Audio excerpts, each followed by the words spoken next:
பெண்கள் இந்த உலகில் எத்தனையோ சாதனைகளை நிலைநாட்டிக் கொண்டிருக்கின்றார்கள்.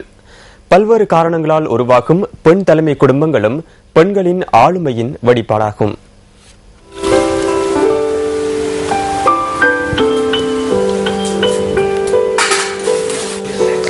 வீட்டின் கடமைகளை முடித்துக் கொண்டு இந்த பெண் தொழிலுக்கு செல்கின்றார். கணவரை இழந்த இந்த பெண் தனது குடும்பத்திற்கு தலைமை வகிக்கின்றார்.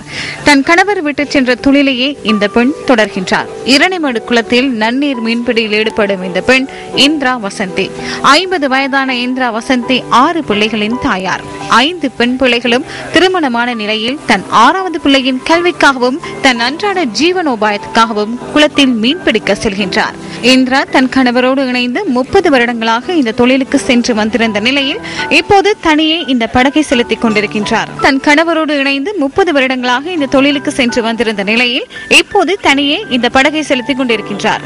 யுத்தம், குடும்ப சிக்கல்கள் உள்ளிட்ட பல்வேறு காரணங்களால் உருவான பெண் தலைமை குடும்பங்களின் மத்தியில் இந்திரா வசந்தியின் கதையும் ஒன்று. நானே தான் எல்லாம் எனக்கு உதவி செய்யக்கூடிய நாட்கள் ஒருத்தர் இல்லை. நானே தான் எல்லாம் செய்து கொள்வது. 5 பொம்பளை பிள்ளைகள். அதனால நான் தொழில் செய்தால் தான் எனக்கு சீக்கிரம் உண்டு.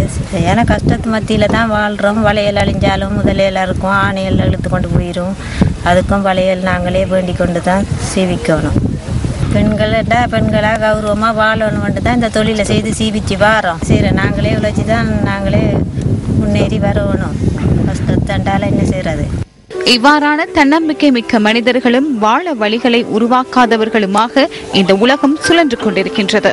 இந்த நிலையில் தன் நம்பிக்கையோடு வாழ்வில் நடைபோடும் இந்திரா வசந்தியின் கதை நம் சமூகத்துக்கு பெரும் எடுத்துக்காட்டாக அமைகின்றது. உங்கள் வாழ்க்கை, எங்கள் செய்தி.